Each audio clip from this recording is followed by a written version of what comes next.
Tom, really close there to what would have been a vital 3 points.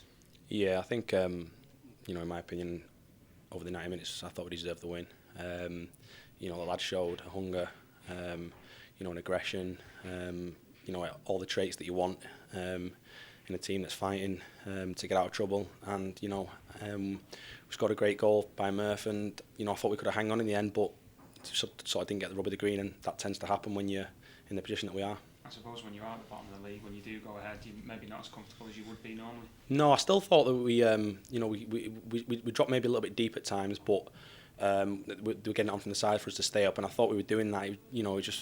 I couldn't see them scoring unless it was a set piece, and I know it was a clearance that came out, but I couldn't see them breaking us open, because I thought we defended well as a team, from the front to the back, starting with Niall and finishing with Joe, and I honestly thought we'd hang on and get the 3 points, but we didn't get it, so we move on, but we take the positives from that performance, which was a good one, and we go to Rotherham with confidence high. You've come into a right battle here, haven't you? 10 points adrift at the bottom of the league. Yeah. I don't mind that. I've been involved in them before, and I'm just happy to be, at a great club, and trying to get yourself out of this, which is achievable at this early stage. Yeah, more than most. A couple of years ago, Barnsley achieved the impossible. What looked the impossible, didn't it? Yeah, definitely. We were writ off, and we carried on fighting, and I think what the gaffer's trying to do here is the same sort of ethics that we did when we was at Barnsley. You've got to work harder than the opposition, and that's what we're trying to do day in, day out in training. And how did you feel your debut went? Yeah, and thoroughly enjoyed it. It was a tough game.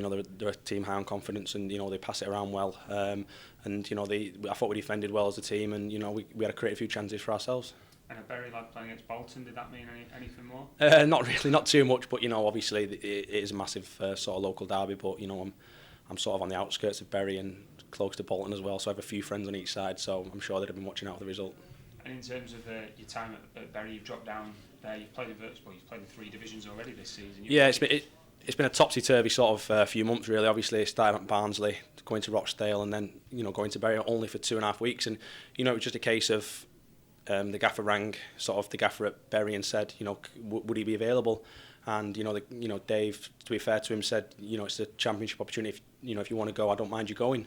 I snapped his hand off really and said, thank you very much, and I'll go and give myself a shot. You consider yourself a championship player? I suppose you played in the last few seasons. Yeah, definitely. I think it's I thoroughly enjoy it. I think it's a challenge every week, and it's something that you strive to be. From a young kid to play in the championship, and I want to stay here for as long as possible. And Lee Clark's just hinted it could be extended in January. Is that something? Yeah, definitely. I think I've got to pull my finger out and play well, and that's the incentive for me. Do you know what I mean? And I've got to keep performing, like I did today, and kick on and put in performances 100% week in, week out, and then we'll see what happens in January.